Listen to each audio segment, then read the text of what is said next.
നമസ്കാരം കൂട്ടുകാരെ. 9ാം ക്ലാസ്സിലെ ബയോളജി പാഠപുസ്തകത്തിലെ രണ്ടാമത്തെ പാഠഭാഗമായ ഡൈജഷൻ ആൻഡ് ട്രാൻസ്പോർട്ട് ഓഫ് ന്യൂട്രീഷ്യൻറ്റ്, അതായത് ദഹനവും പോഷക സംവഹനവും എന്ന പാഠഭാഗമാണ് നമ്മളിവിടെ ചർച്ച ചെയ്യുന്നത്. ഞാൻ ഈ പാഠഭാഗം പഠിപ്പിക്കുന്നതിനോടൊപ്പം തന്നെ ആവശ്യമായ നോട്ട്സ് കൂടി പറഞ്ഞു തരുന്നുണ്ട്. കൂട്ടുകാർ അത് മനസ്സിലാക്കി എഴുതിയെടുത്ത് പഠിക്കുക. നമുക്ക് പാഠഭാഗത്തിലേക്ക് പോകാം.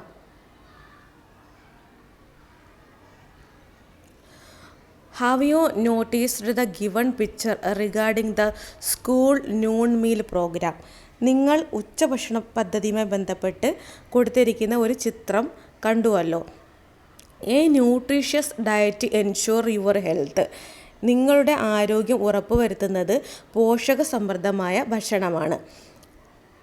What all food items are included in your noon meal.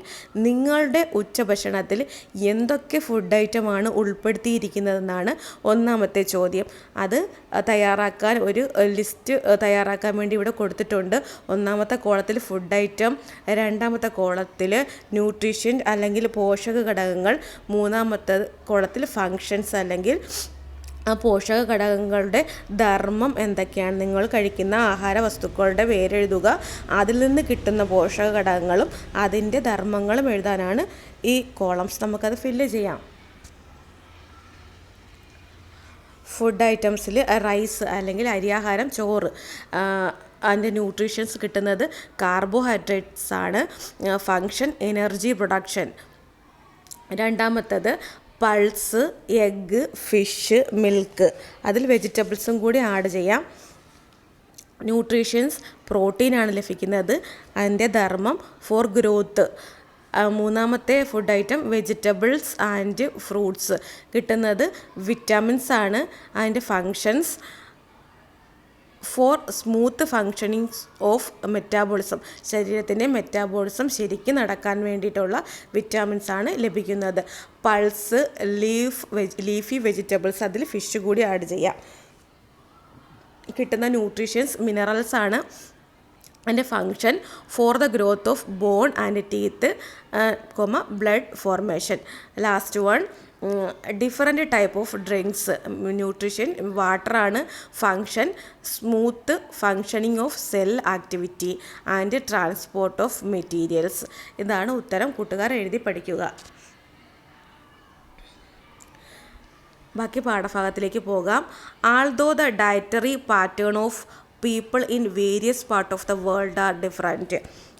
ലോകത്തിൻ്റെ വിവിധ ഭാഗങ്ങളിൽ വസിക്കുന്ന ആൾക്കാരുടെ ഭക്ഷണ രീതികളും വ്യത്യസ്തമായിരിക്കും അല്ലേ. ഫോർ ഹെൽത്ത് എന്നാലും ആരോഗ്യത്തിന് എന്ത് വേണം? Food must contain nutrition such as carbohydrate, protein, fat, minerals, vitamins, in addition fibre and water.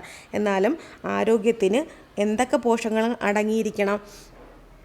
ഭക്ഷണത്തിൽ നാരുകൾ, ജലം എന്നിവയ്ക്ക് പുറമെ കാർബോഹൈഡ്രേറ്റ്, പ്രോട്ടീൻ, കൊഴുപ്പ്, ധാതുക്കൾ, വിറ്റാമിൻ എന്നീ ഘടകങ്ങൾ നിർബന്ധമായി അടങ്ങിയിരിക്കണം. അപ്പോൾ ഇങ്ങനെ ഒരു ചോദ്യം നമുക്ക് വേണമെങ്കിൽ ചോദിക്കാം. നമ്മുടെ ശരീരത്തിന് ആവശ്യമായ പോഷക ഘടകങ്ങൾ ഏതൊക്കെ? അതിൻ്റെ ആൻസർ എന്താണ്? Carbohydrate, protein, fats, vitamins, minerals and water. അടുത്ത ചോദ്യത്തിലേക്ക് പോകാം. അടുത്ത ചോദ്യം ബാലൻസ്ഡ് ഡയറ്റിനെ കുറിച്ചാണ്. എന്താ ബാലൻസ്ഡ് ഡയറ്റ്? സമീകൃത ആഹാരം എന്നാൽ എന്തെന്നാണ് ചോദ്യം. Balanced diet is a diet that provides all nutritions in the right proportion. അതായത് എല്ലാ പോഷക ഘടകങ്ങളും ശരിയായ അനുപാതത്തിൽ അടങ്ങിയിരിക്കുന്ന ഭക്ഷണത്തിനെയാണ് സമീകൃത ആഹാരം എന്ന് വിളിക്കുന്നു. അപ്പോൾ ബാലൻസ്ഡ് ഡയറ്റ് എന്നാൽ എന്തെന്ന് ചോദിച്ചാൽ നമുക്ക് ഇങ്ങനെ എഴുതാം. Food that provide all the nutritions required by the body in right proportion.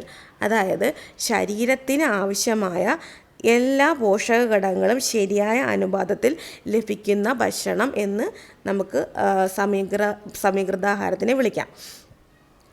നമുക്ക് അടുത്ത പേജിലേക്ക് പോകാം. അടുത്ത പേജിൽ ഫുഡ് പ്ലേറ്റ് എന്തെന്നാണ് ചോദിച്ചിരിക്കുന്നത്. Food plate it is essential for those in the growing age to eat balanced diet. വളർച്ചാഘട്ടത്തിലുള്ളവർ ബാലൻസ്ഡ് ഡയറ്റ് അല്ലെങ്കിൽ സമീകൃത ആഹാരം കഴിക്കേണ്ടത് അനിവാര്യമാണ്. Food items like vegetables, fruit, cereals, milk products, pulse, meat etcetera should be included in the diet. അപ്പോൾ അതിലെന്തൊക്കെയാണ് ഉൾപ്പെടുത്തേണ്ടത്? പച്ചക്കറികൾ, പഴങ്ങൾ, ധാന്യങ്ങൾ, പാലുൽപ്പന്നങ്ങളും പയറുവർഗ്ഗങ്ങൾ, മാംസ്യം എന്നിവയാണ് ഭക്ഷണത്തിൽ ഉൾപ്പെടുത്തേണ്ടത്. Fruits and vegetable contain plenty of vitamins, minerals, other nutrients and fibres. പഴങ്ങളിലും പച്ചക്കറികളിലും ധാരാളം വിറ്റാമിനുകളും ധാതുക്കളും മറ്റു പോഷകഘടകങ്ങളും നാരുകളും എന്നിവ അടങ്ങിയിരിക്കുന്നു. അപ്പോൾ ആരോഗ്യകരമായ ജീവിതത്തിന് ഫുഡ് പ്ലേറ്റ് എന്ന സങ്കല്പം സഹായകരമാണ്. അപ്പോൾ concept of food plate is helpful for healthy life. അപ്പോൾ എന്താണ് ഫുഡ് പ്ലേറ്റ് എന്ന സങ്കല്പം എന്ന് നോക്കാം. A food plate consist A half plate of fruits and vegetable. ഒരു ഫുഡ് പ്ലേറ്റിൻ്റെ എന്ന് പറഞ്ഞാൽ അതിൻ്റെ ഒരു പ്ലേറ്റിൻ്റെ പകുതിയോളം എന്തൊക്കെ ഫ്രൂട്ട്സും വെജിറ്റബിളും ആയിരിക്കണം. പിന്നെ a quarter of cereals, quarter of protein rich foods and a glass of milk or dairy product. പിന്നെ എന്താണ് അതിനകത്ത് കാൽഭാഗം ധാന്യങ്ങളും കാൽഭാഗം പ്രോട്ടീൻ അടങ്ങിയ ഭക്ഷണങ്ങളും ഒരു ഗ്ലാസ് പാലുൽപ്പന്നങ്ങളോ അടങ്ങിയതാണ് ഫുഡ് പ്ലേറ്റ് എന്ന് പറയുന്നത്. അപ്പോൾ ഫുഡ് പ്ലേറ്റ് എന്ന് ചോദിച്ചാൽ എന്താണ് ഫുഡ് പ്ലേറ്റ് എന്ന് ചോദിച്ചാൽ ആ ചുവന്ന വഴി കൊണ്ട് അടിവരയിട്ടിരിക്കുന്നതാണ് ഉത്തരം. കൂട്ടുകാർ എഴുതിയെടുത്ത് വെച്ച് പഠിക്കുക. ബാക്കി പാഠഭാഗത്തിലേക്ക് പോകാം. There is an increased consumption of junk food among children today. ഇപ്പോൾ ജങ്ക് ഫുഡിൻ്റെ ഉപയോഗം കുട്ടികളുടെ ഇടയിൽ ധാരാളം വർദ്ധിക്കുന്നുണ്ട് അല്ലേ? Such food items are high in calories and low in nutritious value.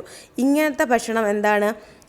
പോഷകമൂല്യം കുറവുമാണ്, അതിൻ്റെ കലോറി കൂടുതലുമാണ്. This leads to malnutrition and other health problems. ഇത് എന്തിലേക്ക് നയിക്കുന്നു? മാൽ ന്യൂട്രീഷൻ. എന്താ മാൽന്യൂട്രീഷൻ എന്ന് പറഞ്ഞാൽ പോഷകാഹാര കുറവാണ്, പിന്നെ മറ്റ് ആരോഗ്യ പ്രശ്നങ്ങളും ഉണ്ടാക്കുന്നു. അതർ ഹെൽത്ത് പ്രോബ്ലംസ്, മറ്റ് ആരോഗ്യ പ്രശ്നങ്ങളും ഉണ്ടാക്കുന്നു. അപ്പോൾ ജങ്ക് ഫുഡിൻ്റെ എന്താ ദോഷങ്ങളെന്ന് ചോദിക്കുവാണെങ്കിൽ നമുക്ക് ഈ സെൻറ്റൻസ് എഴുതി വെക്കാൻ കഴിയും. അടുത്ത ബാക്കി പാഠഭാഗത്തിലേക്ക് പോകാം. Skipping breakfast. അതായത് skipping breakfast is more common among children. ഈ കുട്ടികളെന്താ ഇപ്പോൾ കുട്ടികളുടെ കാണപ്പെടുന്ന ഒരു പൊതുവായ സ്വഭാവമാണ് സ്കിപ്പിംഗ് ബ്രേക്ക്ഫാസ്റ്റ്. പ്രഭാത ഭക്ഷണങ്ങൾ കഴിക്കാതിരിക്കുന്നത്. ഇതെന്തിനൊക്കെ കാരണമാകും? This causes many problems like fatigue, drowsiness, lack of attention in studies and loss of memory. ഇത് ക്ഷീണം, ഉറക്കം തൂങ്ങൽ, പഠനത്തിൽ ശ്രദ്ധയില്ലായ്മ, മറവി തുടങ്ങിയ പ്രശ്നങ്ങൾക്ക് കാരണമാകും. So children need to get used to proper dietary habit. അതുകൊണ്ട് പ്രഭാത ഭക്ഷണം, അത് ശരിയായ ഭക്ഷണ രീതി കുട്ടികൾ ശീലിക്കേണ്ടത് അനിവാര്യമാണ്. ഇനി അടുത്ത് തന്നിരിക്കുന്നത്, അപ്പോൾ ഇങ്ങനൊരു ചോദ്യം ഇതിനകത്ത് ചോദിക്കാൻ പറ്റും. It is not advisable to skip breakfast. Why എന്ന് പറഞ്ഞാൽ പ്രഭാത ഭക്ഷണങ്ങൾ കുട്ടികൾ ഒഴിവാക്കരുത് എന്ന് പറയാൻ കാരണം, പ്രഭാത ഭക്ഷണം ഒഴിവാക്കുന്നത് കൊണ്ട് ക്ഷീണം, ഉറക്കം തൂങ്ങൽ, ശ്രദ്ധയില്ലായ്മ, മറവി തുടങ്ങിയ പ്രശ്നങ്ങൾ ഉണ്ടാകാം. Skipping breakfast can lead to the problems like fatigue, sleeplessness, inattention and memory loss. അടുത്ത ചോദ്യം എന്ന് പറഞ്ഞാൽ the food habits and health problems of children. അതായത് കുട്ടികളുടെ ഭക്ഷണശീലവും ആരോഗ്യ പ്രശ്നങ്ങളും എന്ന വിഷയത്തിലൊരു പ്രൊജക്റ്റ് തയ്യാറാക്കാനും ആരോഗ്യ പ്രവർത്തകരുമായി അത് ചർച്ച ചെയ്യാനുമാണ്. അത് നോട്ട്സായിട്ട് എഴുതാനില്ല. ബാക്കി പാഠഭാഗത്തിലേക്ക് പോകാം. എന്താണ് പോഷണം? അതായത് ന്യൂട്രീഷൻ എന്ന് പറഞ്ഞാൽ എന്താണ്? Nutrition is the process by which organism obtain and utilise food for nutrient from the external environment. ജീവികൾ പോഷകങ്ങൾക്കായി ബാഹ്യ പരിസ്ഥിതിയിൽ നിന്ന് ആഹാരം സ്വീകരിക്കുകയും അത് പ്രയോജനപ്പെടുത്തുകയും ചെയ്യുന്ന പ്രക്രിയയാണ് പോഷണം. എന്താണ്? ജീവികൾ പോഷകങ്ങൾക്ക് വേണ്ടി ബാഹ്യ പരിസ്ഥിതിയിൽ നിന്ന്, എൻവയോൺമെൻറ്റിൽ നിന്ന് ആഹാരങ്ങൾ സ്വീകരിക്കുകയും അത് പ്രയോജനപ്പെടുത്തുകയും ചെയ്യുന്ന പ്രക്രിയയാണ് പോഷണം എന്ന് പറയുന്നത്. അത് എഴുതിയെടുക്കുക. ഇനി പോഷണ പ്രക്രിയയിലെ ഘട്ടങ്ങൾ എന്തെല്ലാം? Which are the different stages of nutrition. അതിൻ്റെ ഘട്ടങ്ങൾ ഏതൊക്കെയാണ്? ഒന്ന് ingestion, digestion, absorption, assimilation, last one egestion of digestive waste. ഇതിൻ്റെ മലയാളം പറയുകയാണെങ്കിൽ ഇൻജെക്ഷൻ്റെ അർത്ഥം നമ്മൾ ആഹാരം വിഴുങ്ങുക അല്ലെങ്കിൽ ആഹാരം കഴിക്കുക, നമ്മൾ കഴിച്ച ഫുഡാണ്. അത് digestion ദഹനമാണ്.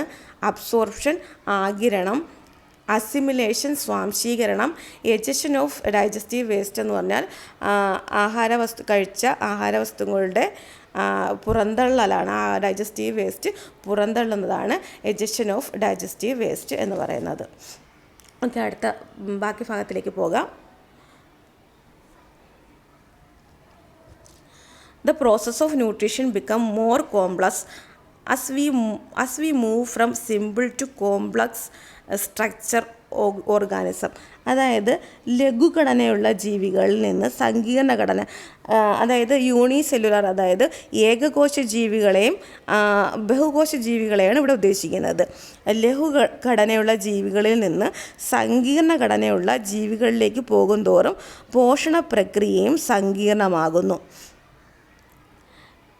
Nutritional process of amoeba, a unicellular organism, and hydra, a multicellular organism are given in illustration.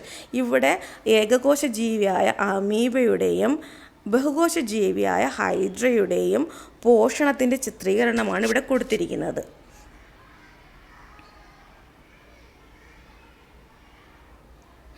അപ്പോൾ കൂട്ടുകാർ, ഈ അമീബയുടെയും ഹൈഡ്രയുടെയും പോഷണം നന്നായിട്ട് മനസ്സിലാക്കണം. ഈ കോളത്തിലുള്ളതെല്ലാം മനസ്സിലാക്കി പഠിക്കുകയും എഴുതി പഠിച്ച് മനസ്സിലാക്കി വെക്കണം. അമീബ നിയർ ദ ഫുഡ്, അതായത് അമീബയുടെ അടുത്ത റെഡ് കളറിലൊരു സ്പോട്ട് കാണുന്നില്ലേ, അതെന്താണ്? അമീബ ആഹാര വസ്തുവിന് അടുത്താണ്. ഇപ്പോൾ അത് ആഹാര വസ്തുവാണ്. അടുത്ത കോളത്തിൽ കൊടുത്തിരിക്കുന്ന engulf the food into the cells using pseudopodia. അതിൻ്റെ കാലുകൾ പോലെ രണ്ട് വളവ് കണ്ടില്ലേ, അത് വെച്ചിട്ട് അതിന് കപടപാദങ്ങൾ എന്നാണ് പറയുന്നത്. കപടപാദങ്ങൾ, അതായത് സ്യൂഡോപോഡിയ, ഇത് ഉപയോഗിച്ച് ആഹാരത്തിനെ കോശത്തിനുള്ളിലാക്കണം. യൂണിസെല്ലുലാർ, ഒറ്റ സെല്ല് മാത്രമുള്ള ജീവിയാണ് ഈ അമീബ. ഈ കപടപാദങ്ങൾ ഉപയോഗിച്ച് ആഹാരത്തിനെ ഉള്ളിലാക്കുന്നു. അടുത്തത് food in the food vacuole, ആഹാരം ഫുഡ് വാക്യൂളിനെത്തുന്നു. അടുത്ത ഘട്ടം എൻസൈം ഡൈജസ്റ്റ് ദ പ്രൊഡക്റ്റ്, എൻസൈമുകൾ ആ ആഹാരത്തെ ദഹിപ്പിക്കുന്നതാണ്. ഇതിന് ഇൻട്രാ സെല്ലുലാർ ഡൈജഷൻ എന്നും പറയുന്നുണ്ട്. ഇതിൻ്റെ അവസാന ഘട്ടം remnants are expelled through the cell surface, അതിൻ്റെ അവശിഷ്ടങ്ങൾ എങ്ങനെയാണ് പുറന്തള്ളുന്നത്? കോശ ഉപരിതലത്തിൽ കൂടി തന്നെ പുറന്തള്ളുന്നു. അടുത്ത ഹൈഡ്രയിലെ പോർഷൻ നമുക്ക് കാണാം. Hydra paralysis the prey which the help of tentacles and carries it inside the mouth and then into the body cavity. അപ്പോൾ ഹൈഡ്ര എന്താണ് ചെയ്യുന്നത്? അതിൻ്റെ ടെൻറ്റക്കുകളുടെ സഹായത്തിൽ ഇരയെ മരവിപ്പിച്ച് അതിൻ്റെ വായ്ക്കുള്ളിലാക്കും, പിന്നെ ശരീരത്തിൻ്റെ അറയിൽ എത്തിക്കുകയും ചെയ്യും. Digestion begin in the body cavity by the action of enzyme produced by the wall of inner wall of body cavity. ഇതെങ്ങനെയാണ് ദഹിപ്പിക്കുന്നത്? അതിൻ്റെ ശരീര അറയുടെ ഉൾഭിത്തിയിലെ കോശങ്ങൾ ഉൽപ്പാദിപ്പിക്കുന്ന എൻസൈമുകളുടെ പ്രവർത്തനത്താലാണ് ഇത് ദഹിപ്പിക്കുന്നത്. ഇതിനെ പറയുന്ന മറ്റൊരു പേരാണ് എക്സ്ട്രാ സെല്ലുലാർ ഡൈജഷൻ. അടുത്തത് enzymes in the food vacuole completely digest the partially digested component that enter the cell. അതായത് കോശത്തിനുള്ളിലെത്തുന്ന ഭാഗികമായി ദഹിച്ച ഈ ഘടകങ്ങളെ ഫുഡ് വാക്യൂളിലെ എൻസൈമുകൾ പൂർണ്ണമായും ദഹിപ്പിക്കുന്നു. അവിടെ ഇൻട്രാ സെല്ലുലാർ ഡൈജഷനും നടക്കുന്നു, എക്സ്ട്രാ സെല്ലുലാർ ഡൈജഷനും നടക്കുന്നു. പിന്നെ ഇതിൻ്റെ അവശിഷ്ടങ്ങൾ എങ്ങനെ പുറന്തള്ളുന്നത്? Remnants are expelled through the mouth. അവശിഷ്ടങ്ങൾ വായിലൂടെ പുറന്തള്ളുന്നു. ഇത് ഹൈഡ്രയുടെയും അമീബയുടെയും nutritions in amoeba and hydra ആണ് നമ്മൾ പഠിച്ചത്. സമയത്തിൻ്റെ പരിമിതി കാരണം ക്ലാസ് ഇന്ന് ഇതുവരെ ഉള്ളൂ. ബാക്കി ഹൈഡ്രയുടെയും അമീബയുടെയും പ്രവർത്തനങ്ങൾ ബാക്കി എഴുതാനുണ്ട്. അത് നമുക്ക് അടുത്ത ക്ലാസ്സിൽ പരിചയപ്പെടാം. എൻ്റെ പാഠഭാഗം മനസ്സിലായി എന്ന് നിങ്ങൾക്ക് തോന്നുന്നുണ്ടെങ്കിൽ തീർച്ചയായും ചാനൽ സബ്സ്ക്രൈബ് ചെയ്യണം. Thank you for watching Sega studies.